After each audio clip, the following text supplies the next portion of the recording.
இன்னைக்கு ஈவினிங் நம்ம இஸ்ரோ விஞ்ஞானிகளால் ஸ்ரீஹரிகோட்டாவிலேருந்து அனுப்பப்பட்ட பாகுபலி ராக்கெட்டை தான் நம்ம இப்போ பார்த்துட்ருக்கோம். எவ்வளோ அழகாக சருன்னு போகுது பாருங்கள். நாங்கள் எங்கள் மொட்டை மாடியிலேருந்து தான் இந்த வீடியோவை எடுத்தோம். நம்ம தென்னை மரம்லாம் பாருங்களேன் எப்படி கிளிட்டர் ஆகுது. இதை பார்த்த உடனே சரி நாங்கள் எடுக்கும்போது இந்த தென்னை மரம் கிளிட்டர் தெரியல எங்களுக்கு. இந்த வீடியோவை பார்க்கும்போது தான் தெரியுது கிளிட்டர் ஆகிறது. சரி நம்ம வியூவர்ஸ்க்கெலாம் சொல்லிவிடுவோம் சொல்லிவிட்டு இந்த வீடியோவையும் நான் போட்டுட்டு கூடையே உண்மையாக நடந்த ஒரு நிகழ்ச்சியையும் ஒரு மீன் குழம்போடையும் சாப்பிட்லாம் வாங்க.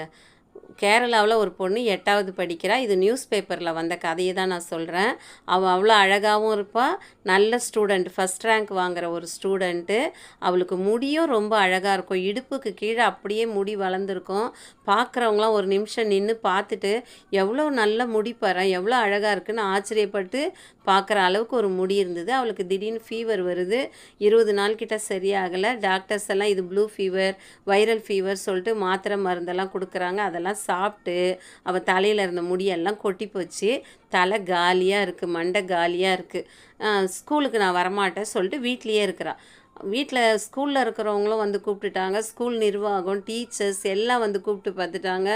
எதுக்கும் அந்த பொண்ணு நான் வரவே மாட்டேன், நான் வந்தால் எல்லோரும் கேலி பண்ணுவாங்க சொல்லிட்டு ரூம்குள்ளேயே இருக்கிறா. ஒரு நாள் அவள் கூட படிக்கிற 40 பொம்பளை பசங்களும் வந்து வீட்டுக்கிட்ட நின்று கதவை தட்டுறாங்க. வெளியில் வா சொல்கிறாங்க. இவன் நான் வரமாட்டேன் அப்படின்றா.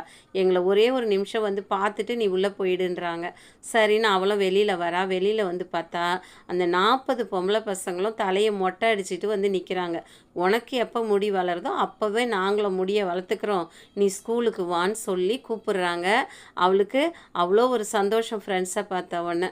யாராலையும் செய்ய முடியாததை ஃப்ரெண்ட்ஸுங்க மட்டும்தான் செய்ய முடியும் அப்படின்னு தான் இந்த நிகழ்ச்சி நமக்கு